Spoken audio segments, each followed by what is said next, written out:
चर्चा न्यूज।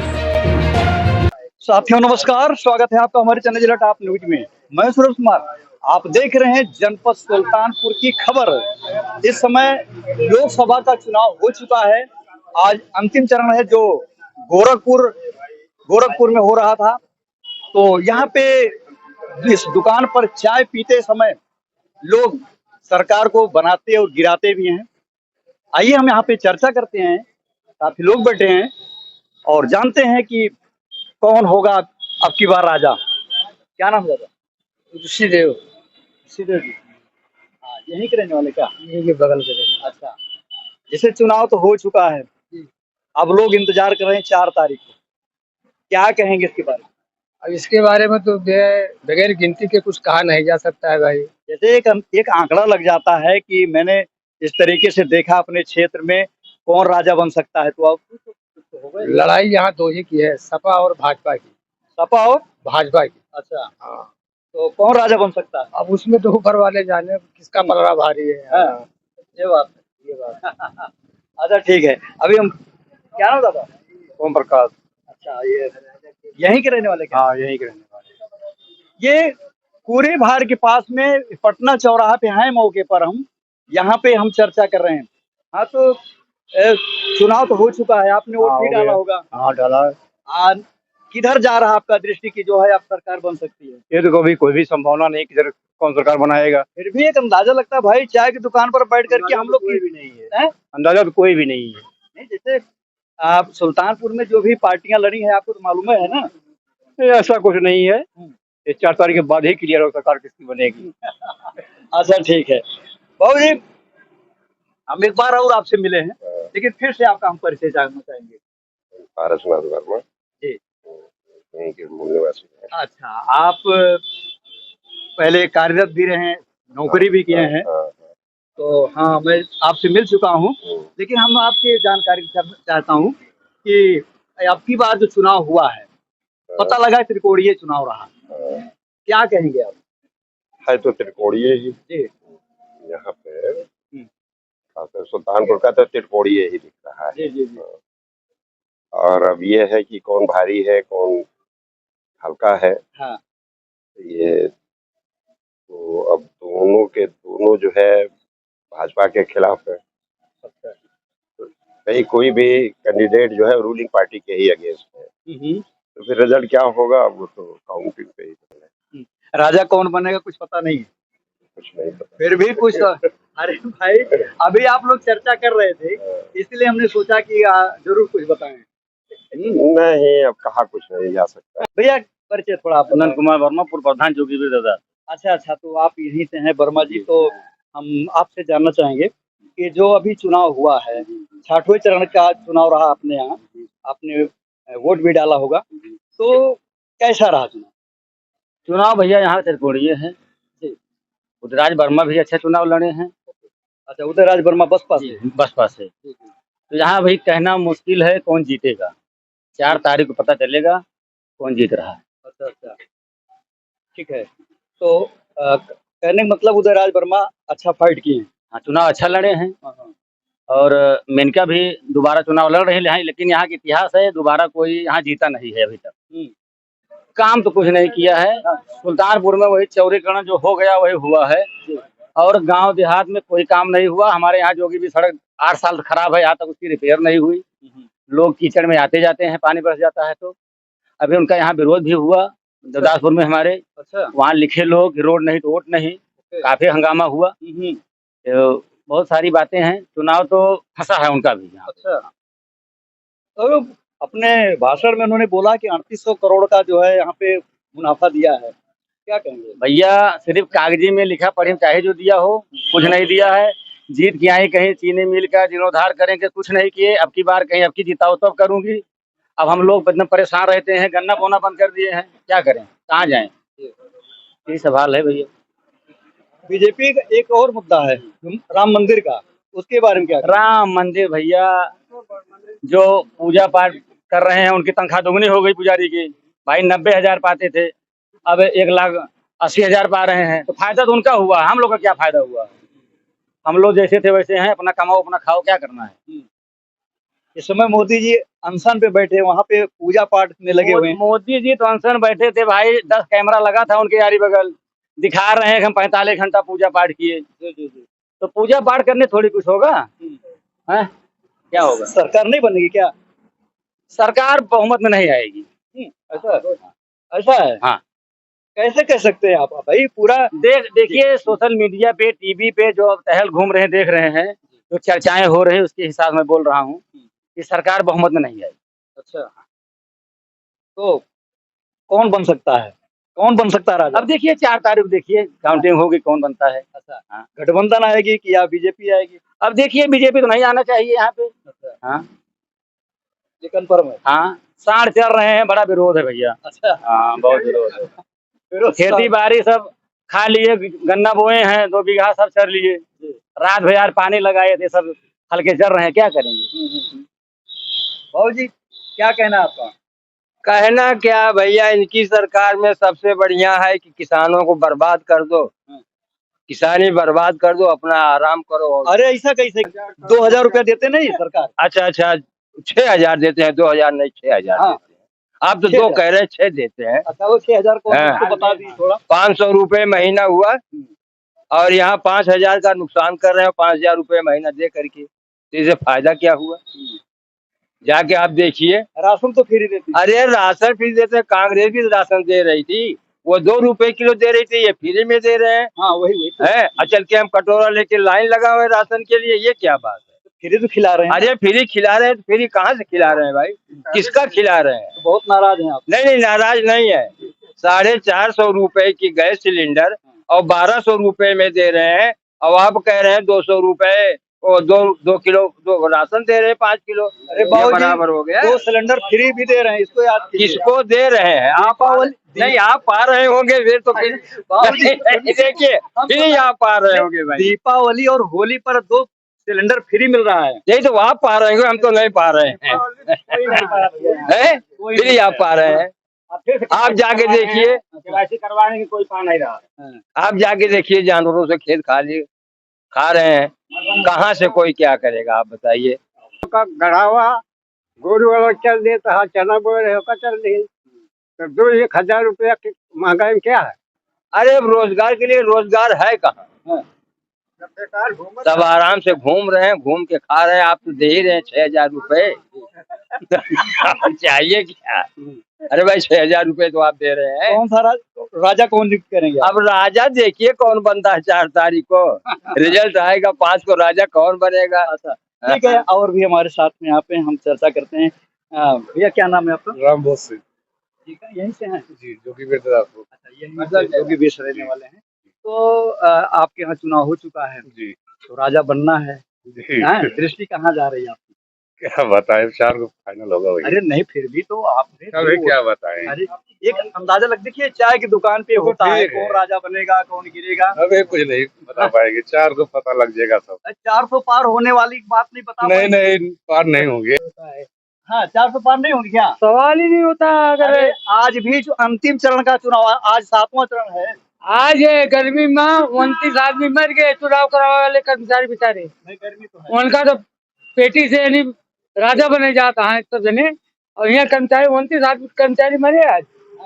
और जुड़ते हैं, जबकि ये हम इनसे कई बार मिल चुके हैं और जिला पंचायत सदस्य भी रह चुके हैं। सर पहले अपना नाम और परिचय फिर से बता दें। घनश्याम वर्मा, पूर्व जिला पंचायत सदस्य, कहाँ से? पूरे भारत से। पूरे भारत से। तो एक चीज आप बताएं, जैसे चुनाव आपके यहाँ हो चुका, तो एक अंदाजा होगा कि हम जो है किधर हमारा जो है दृष्टि जाएगा, कौन सा राजा बनेगा?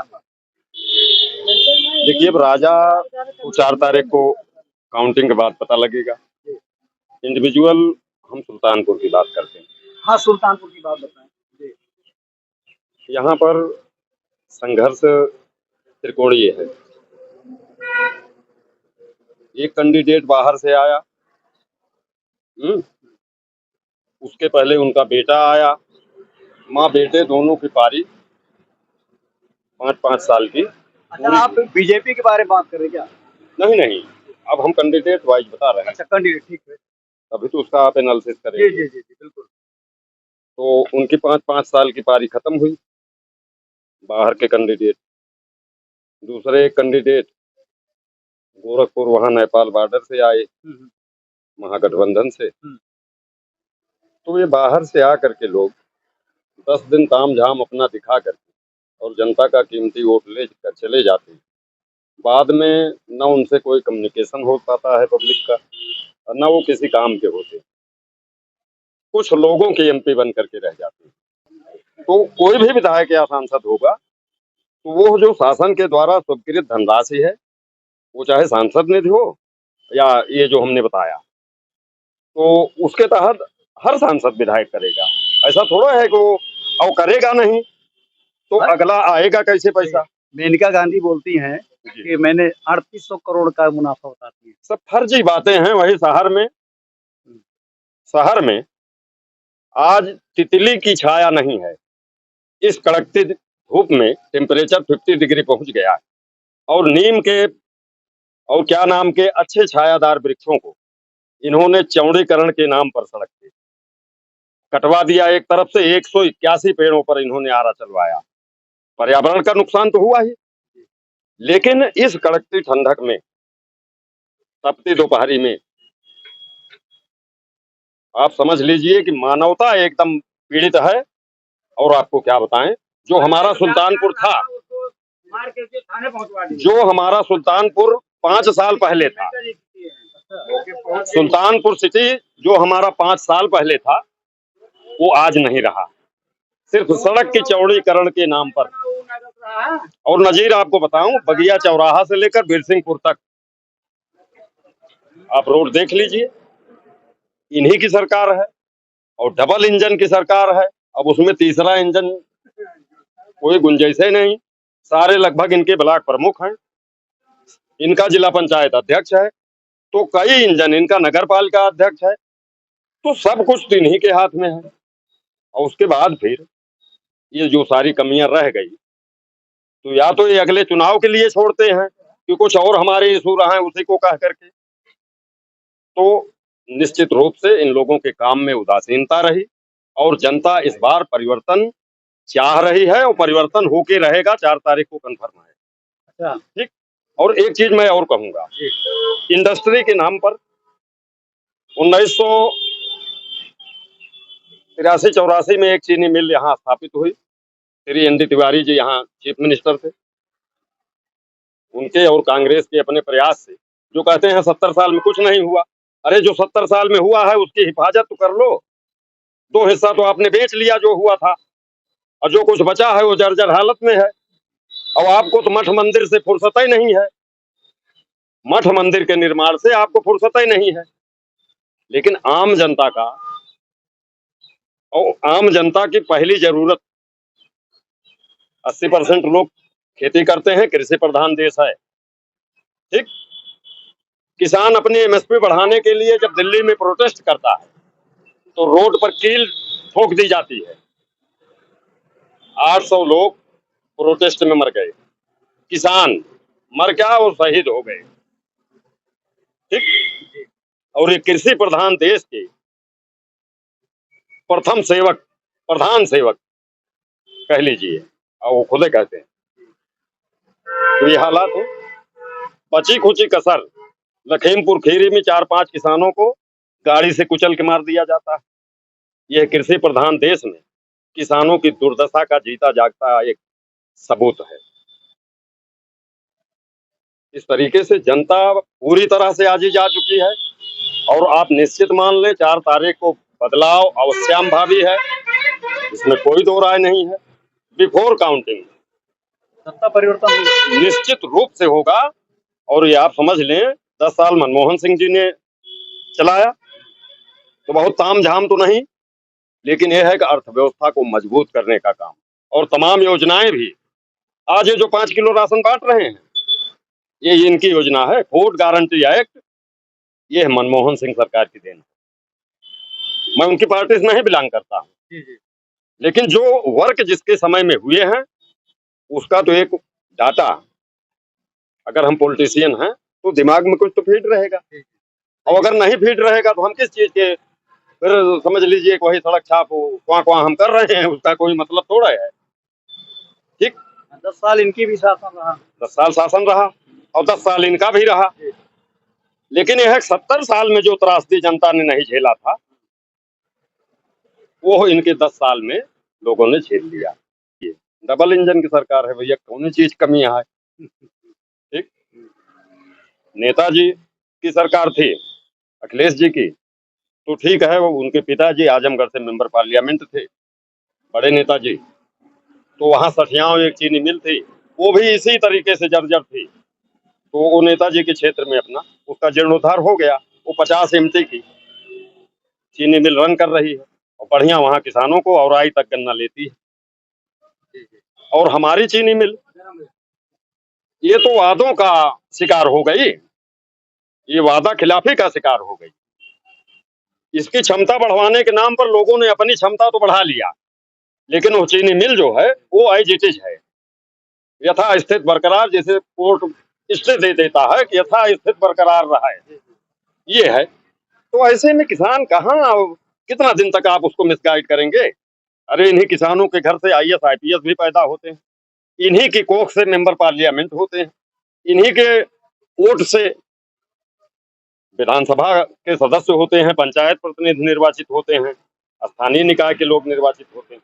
अब इनको कितना दिन आप बेवकूफ बनाओगे भाई। तो यह परिवर्तन की आंधी चल रही है और निश्चित रूप से जनता अपना फैसला सुना चुकी है, जिसका रिजल्ट 4 जून को आएगा। अच्छा, तो यहाँ पे गठबंधन से राम भुआल जी चुनाव लड़ रहे थे, हाँ, उनके बारे में क्या कहना है? देखिए, गठबंधन से राम भुआल जी चुनाव लड़ रहे हैं, लेकिन यह गठबंधन उतना मजबूत नहीं है जो जितना 2019 में सपा और बसपा का ऐलान है। गठबंधन के साथी इस चीज को भूल जाते हैं। उस अलायंस में हमने देखा था कि एकदम नेक टू नेक फाइट हुई, और इतना है कि आमने सामने की लड़ाई बड़ी खतरनाक होती है। जैसे जो वोट हमको नहीं मिलना है तो वोट कहाँ जाएगा, जिसको नहीं चाह रहा है उसको दे देगा। हमको भी नहीं चाह रहा है लेकिन कुछ उसको चाह रहा है तो वहां चले जाएगा, विकल्प के अभाव में। बसपा से अब की बार उदयराज वर्मा जी चुनाव लड़ रहे थे, तो आपने तो 5 विधानसभा में घूमे होंगे जरूर। बेसिकली हम ज्यादा इसौली क्षेत्र, पुरानी इसौली, अब उसमें रास्ते में जो मतलब आ जाता है, फिर भी एक अंदाजा होगा। एक अंदाजा हमारा यही है कि त्रिकोणीय संघर्ष है और तमाम जगहों पर ओबीसी ने बीजेपी से अलग होकर के पहली बार अपनी बसपा को वोट देने का काम किया है। और खास तौर से अति पिछड़ी जातियां जो न यादव हैं, न पटेल हैं और न निषाद राज हैं, अच्छा, ये तीनों नहीं है, अच्छा, वो मोस्ट जातियां पिछड़ी, उन लोगों ने ज्यादा मात्रा में बहुजन समाज पार्टी के हाथी निशान की बटन दबाने का काम किया है। यानी कि पिछड़ी जात और ओबीसी के लोगों का भी वोट मिला है, भरपूर मिला है। अच्छा, और कम से कम 25% वोट मुस्लिम का भी हमको मिला है। इसका मतलब जो है कि यहाँ पे बसपा निकल सकती है, मे बी पॉसिबल। बहुत अच्छा आपसे चर्चा हुई। और आप देख रहे हैं कि यहाँ पे चर्चा कर रहा था क्योंकि सुल्तानपुर में चुनाव हो चुका है और अभी यहाँ पे लोग चर्चा कर रहे थे कि कौन सरकार बनेगी, कौन गिरेगी, इस पर चर्चा हो रही थी। तो हमने काफी लोगों से चर्चाएं की, आपने देखा या आप देख रहे हैं, तो अपनी प्रतिक्रिया हमें जरूर दें। चैनल पर नए हैं तो सब्सक्राइब, लाइक, शेयर करना न भूलें। बहुत बहुत धन्यवाद।